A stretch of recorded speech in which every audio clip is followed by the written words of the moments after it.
안녕하세요. 반갑습니다. 자, 이번 시간부터 여러분들과 함께 넘버스 11 과정을 같이 진행할 제 이름은 강다빈이라고 합니다.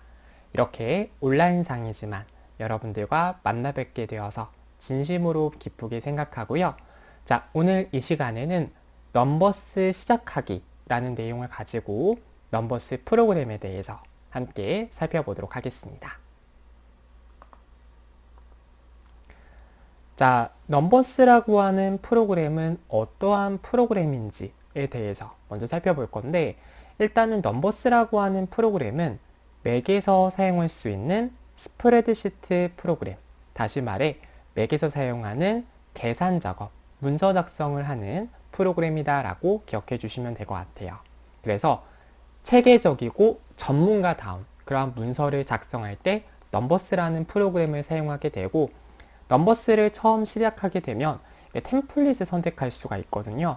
그래서 보다 손쉽게 여러분들이 디자인에 대한 걱정 없이 바로 문서 작성을 진행할 수 있다. 이렇게 기억해 두시면 되겠습니다.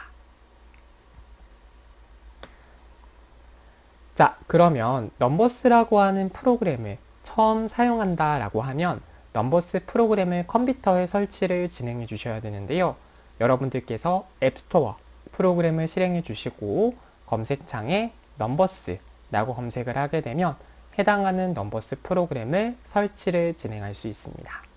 간단하게 한번 보여드릴게요. 자, 여러분들께서 이 하단에 있는 프로그램 목록에 보게 되면 앱스토어라고 하는 프로그램이 있습니다. 해당하는 부분을 딸깍하고 눌러볼게요. 그러면 이렇게 프로그램을 설치할 수 있는 창이 표시가 되고요. 여기서 검색 버튼에다가 넘버스라고 입력을 해주시면 되겠습니다. 검색을 해주시고 해당하는 넘버스 프로그램을 클릭한 다음에 설치 버튼을 눌러주게 되면 해당하는 프로그램의 설치 작업을 진행할 수 있다. 이렇게 기억을 해주시면 되겠습니다. 특별히 설치하는 방법은 어렵지 않고요. 다른 문서 작성 프로그램인 키노트라든가 페이지 프로그램도 동일한 앱스토어에서 설치할 수 있다라고 기억하시면 돼요. 자, 그러면 넘버스에 대해서 우리가 본격적으로 수업을 하기 전에 대상체라고 하는 개념에 대해서 여러분들이 먼저 파악을 할 필요가 있을 것 같은데요. 대상체라고 하는 것은 과연 무엇이냐? 바로 어떠한 표라든가 차트, 텍스트 상자, 도형, 사진 이러한 것들이 대상체다라고 할 수가 있어요. 그래서 대상체라고 하는 것은 넘버스 안에 들어있는 각 요소의 항목들을 일컬어서 대상체라고 한다라고 기억을 해주시면 되겠습니다. 그래서 대상체 유형으로 다양한 종류가 있다라고 기억하시면 되겠고요. 각각의 대상체에 대해서 여러분들이 속성이라든가 스타일 지정을 해가지고 여러분들이 원하는 표현 형태로 문서 작성을 진행할 수 있습니다. 그래서 보게 되면 포맷, 구성 이러한 메뉴가 있잖아요. 해당하는 부분을 선택을 해서 각각의 대상체, 요소에 알맞는 세부적인 설정 작업도 함께 배워보겠다. 함께 설정할 수 있다. 이렇게 기억하시면 되겠습니다. 그래서 이 부분에 대해서는 제가 수업을 진행하면서 조금 더 자세하게 여러분들께 설명을 드릴 거고요.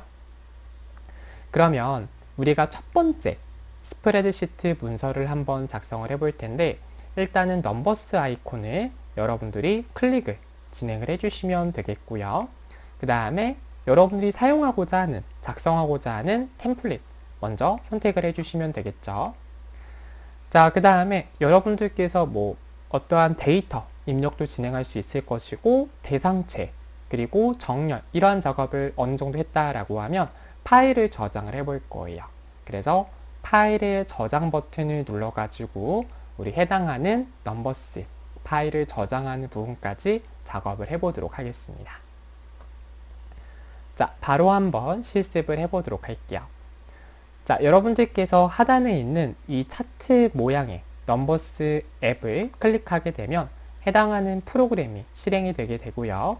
처음에 이제 어디에 저장할 건지 물어보게 되는데, 저는 데스크탑 강의 교환 안에다가 한번 저장을 해보도록 할게요.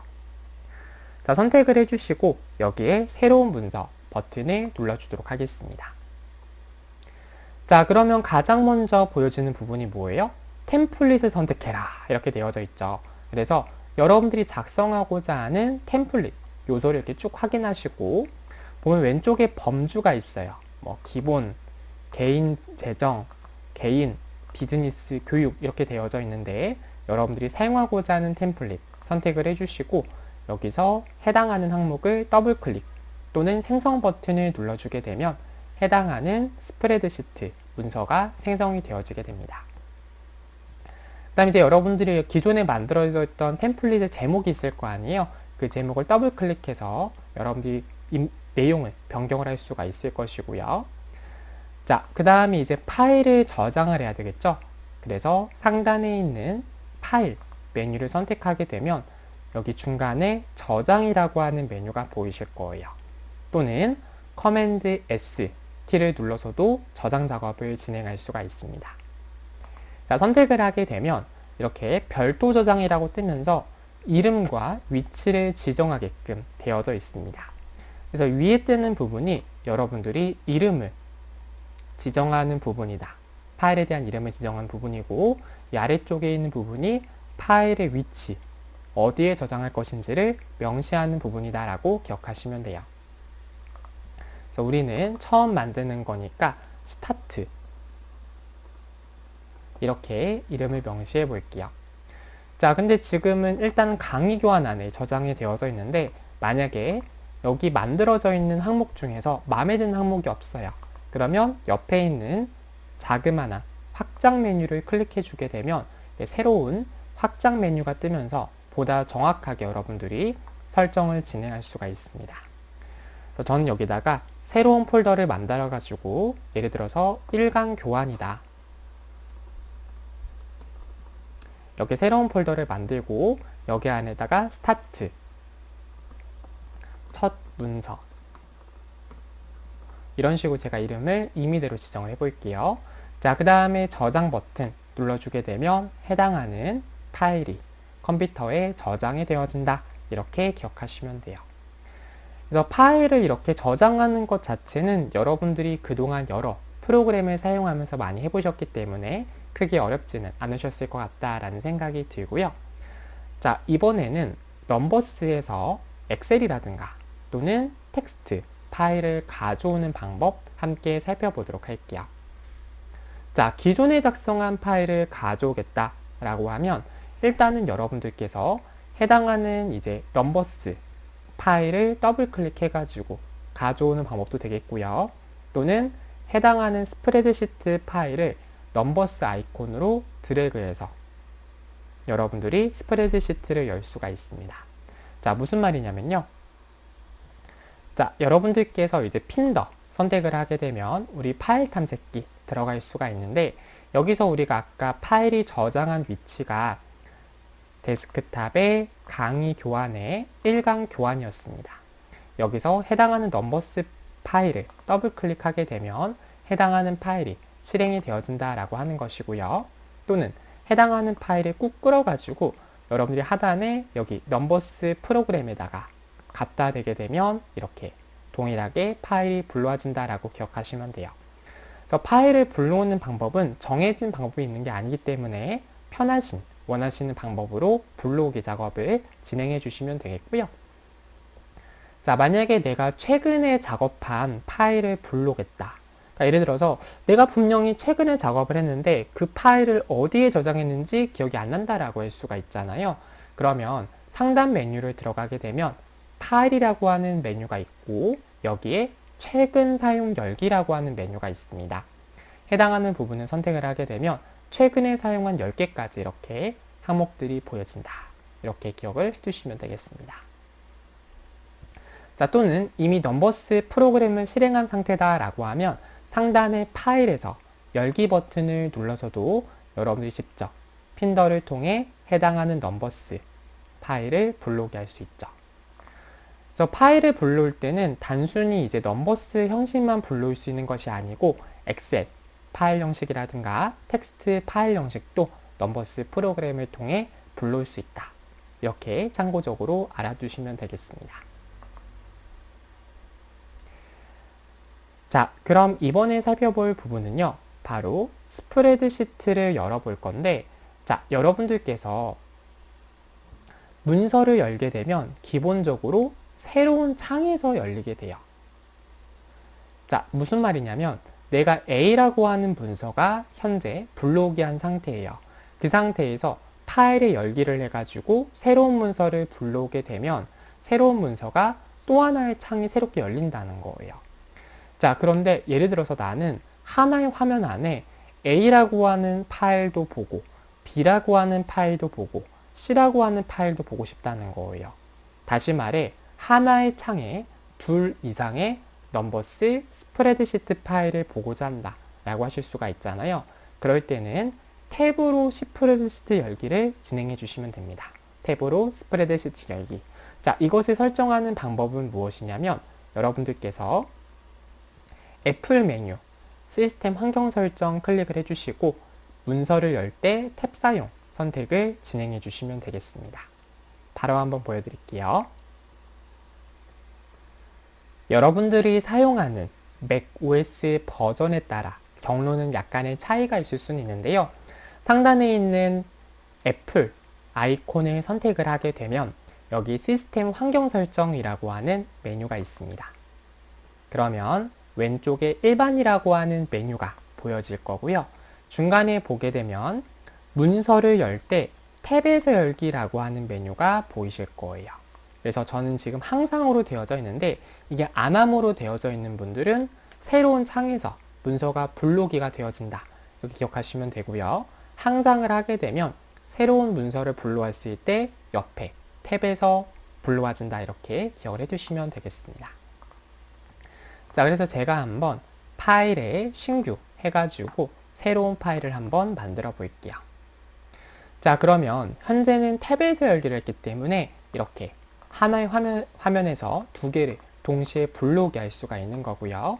자, 만약에 이거를 시스템 환경 설정 가가지고 문서에서 탭에서 열기를 안함으로 해볼게요. 이렇게 하게 되면 제가 새로운 파일을 만들었을 때 또는 새로운 파일을 불러오게 했을 때 새로운 창에서 이렇게 불러오기가 되어진다라는 것을 기억하시면 됩니다. 저는 개인적으로는 탭에서 불러오는 게 조금 더 편한 것 같아가지고 여기 일반 메뉴에서 탭에서 열기를 항상 설정하도록 작업을 진행해 볼게요. 자, 여러분들도 편하신 작업대로 선택을 진행해 주시면 되고요.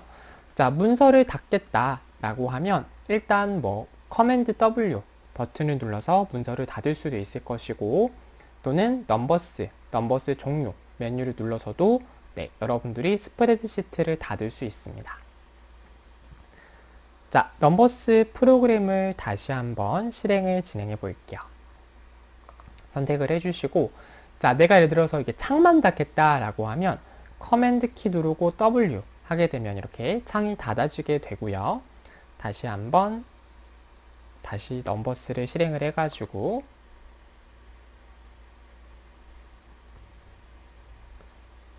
프로그램까지 종료를 하고 싶다 라고 하면 상단 넘버스 메뉴 들어가게 되면 제일 하단에 넘버스 종료라고 하는 메뉴가 있어요.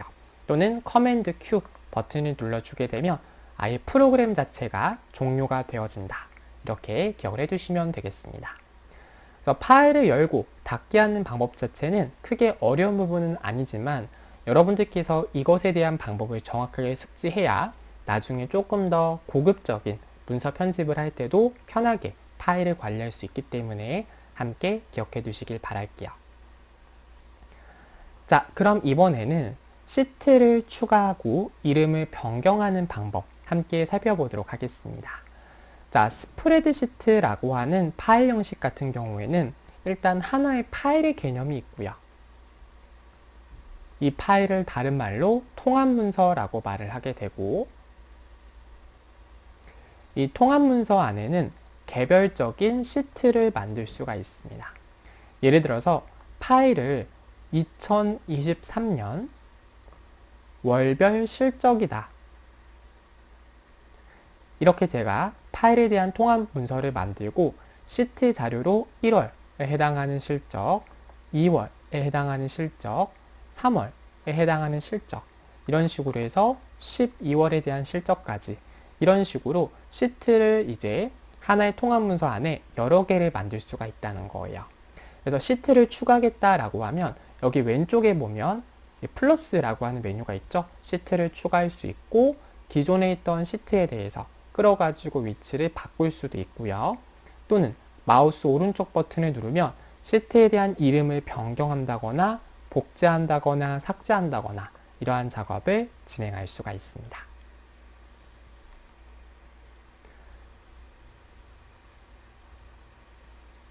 네, 지금 여러분들께서 작업하고 있는 파일은 하나의 시트로 이루어져 있는데요.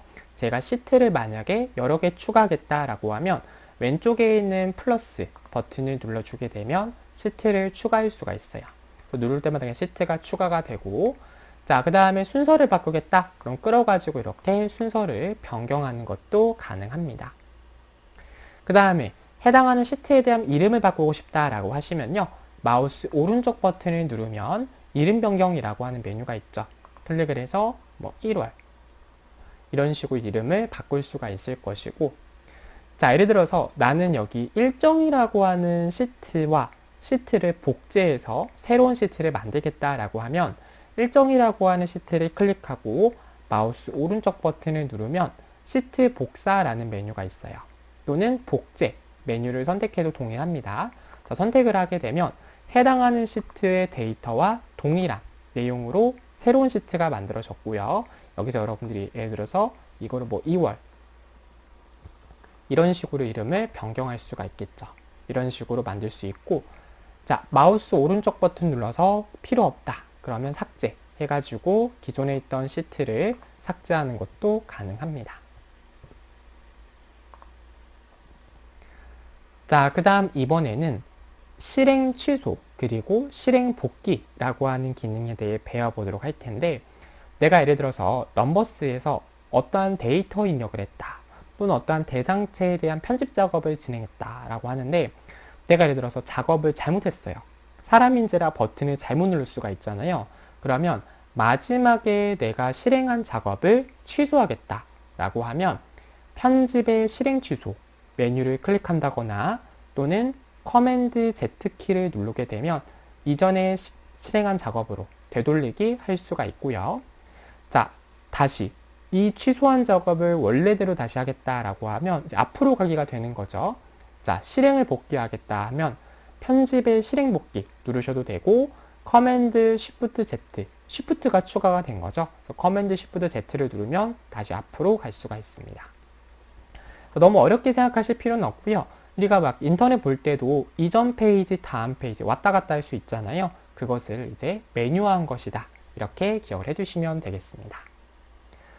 바로 한번 실습을 보여드리도록 하죠. 자, 예를 들어서 제가 여기서 사원 근무표 데이터를 사원 근무표 1월 자료 이렇게 제가 입력을 해볼게요. 근데 이렇게 입력한 자료에 대해서 제가 이전 상태로 되돌리기를 하고 싶습니다. 그러면 첫 번째 방법, 자, 상단 메뉴에서 편집 선택을 해주시고 실행 취소라고 하는 메뉴가 있어요. 방금 전에 내가 실행한 작업이 데이터 입력을 진행한 것이기 때문에 입력에 대한 실행 취소를 하겠니? 라고 물어보는 거죠. 클릭을 하게 되면 이전 상태로 되돌아가는 거고요. 다시 내가 취소한 걸 다시 재취소하겠다. 다시 말해 실행 취소한 걸 다시 실행하겠다 라고 하면 다시 편집에 들어가면 입력 실행 복귀라는 메뉴가 있어요. 클릭을 하게 되면 다시 앞으로 되돌릴 수가 있다는 거죠. 자, 또는 이걸 단축키로 한다라고 하면 커맨드 Z 키를 누르면 이전 상태로 되돌리기 할 수가 있고요. 또는 커맨드 Shift Z 키를 누르면 다시 앞으로 실행에 대해 복귀 작업을 진행할 수 있습니다. 왔다 갔다 할 수 있다는 거 기억을 해두시면 되겠습니다. 그래서 이 기능은 굉장히 실무적으로 봤을 때 여러분들이 잘 활용할 수 있는 기능이기 때문에 꼭 기억을 하셔서 잘 활용하시기를 바라겠습니다. 자, 그 다음 이번에는요. 스프레드시트를 만약에 새롭게 저장하겠다라고 할 수가 있겠죠. 그러니까 보통 이건 어떨 때 많이 사용하냐면 내가 뭐 인터넷이라든가 메일 이렇게 외부에서 다운로드 받은 파일 같은 경우에는 기본적으로 다운로드라고 하는 곳 안에 파일이 저장이 되고 파일 이름도 이제 임의대로 되어 있는 경우가 많아요. 근데 이거를 내 컴퓨터에 내가 원하는 위치에 별도 다른 이름으로 또는 뭐 다른 위치에다가 저장을 하겠다라고 하면 별도 저장이라는 기능을 사용하시면 되는데요. 자, 여러분들께서 파일의 저장 메뉴를 선택을 하시게 되면 이렇게 별도 저장이라고 하는 창이 뜨면서 이름과 위치를 선택을 해서 파일에 대해 별도 저장 작업을 진행할 수 있습니다. 자, 아까 보여드리긴 했는데 다시 한번 보여드릴게요. 자, 상단에 있는 파일에서 이제 저장 메뉴를 클릭을 해주시면 되는 거고요. 자, 저는 이미 저장을 했기 때문에 더 이상 저장에 대해서 별도의 창이 뜨진 않는데 이러한 경우에는 해당하는 이제 제목 표시줄의 이름을 클릭을 하게 되면 이름과 위치가 뜰 거예요. 그래서 이름을 여러분들께 변경을 할 수도 있고요. 변경을 할 수도 있고 또는 위치를 이렇게 클릭을 해서 바꾸는 것도 가능합니다. 자, 그리고 만약에 이렇게 해당하는 부분에서 변경하는 게 아니라 새로운 위치에다가 별도의 저장 개념을 하겠다. 다른 이름으로 저장을 하겠다라고 하면 파일 메뉴를 선택하면 여기 보시면 키보드의 옵션 키를 같이 누르게 되면 별도 저장이라고 하는 메뉴가 떠요. 선택을 하게 되면 별도 저장을 할 수 있도록 별도의 창이 표시된다. 이렇게 기억을 해두시면 되겠습니다. 그래서 여러분들이 저장과 별도 저장에 대한 개념과 좀 착오하실 수가 있는데 저장은 맨 처음에 지정을 하게 되면 그 다음부터는 덮어쓰기가 되는 개념이고요.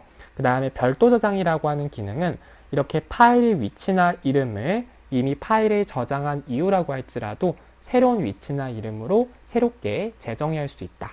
이렇게 기억하시면 되겠습니다. 자, 그 다음에 스프레드시트에 대한 이름을 변경하겠다라고 하면 아까 설명드린 것처럼 윈도우 상단에 스프레드시트 이름을 클릭해서 새로운 이름으로 변경을 할 수가 있고요. 그 다음에 별도 저장을 하겠다라고 하면 옵션 키를 눌러야 별도 저장을 할 수 있다라는 부분까지 함께 기억하시기를 바랄게요. 자, 그 다음에 예를 들어서 특정한 스프레드시트 파일을 내가 만들었는데 해당하는 파일이 필요가 없어요. 그러면 해당하는 파일을 휴지통으로 이제 드래그해서 삭제를 한다거나 또는 키보드에서 커맨드 딜리트 키를 눌러서 삭제하는 것도 가능합니다. 그래서 일단 여러분들이 이제 우리 핀더에 가가지고 파일이 저장되어 있는 위치로 가는 거죠. 그 다음에 해당하는 파일을 쭉 끌어서 우리 휴지통으로 당기거나 또는 키보드의 Shift 키와 딜리트 키를 같이 눌러가지고 해당하는 파일을 삭제하는 것도 가능하다. 또는 마우스 오른쪽 버튼 누르면 해당하는 부분, 휴지통으로 이동했죠? 얘를 클릭해서도 여러분들이 해당하는 파일을 삭제하는 것도 가능합니다. 그래서 편하신 방법으로 파일 삭제 진행할 수 있고요. 이번 시간 이렇게 여러분들과 함께 넘버스 시작하기 내용으로 수업을 진행해 보았고 다음 시간에 이어서 바로 본격적인 내용 수업 진행해 볼게요. 우리 잠깐 쉬었다가 다음 시간에 인사드리도록 하겠습니다. 수고하셨습니다.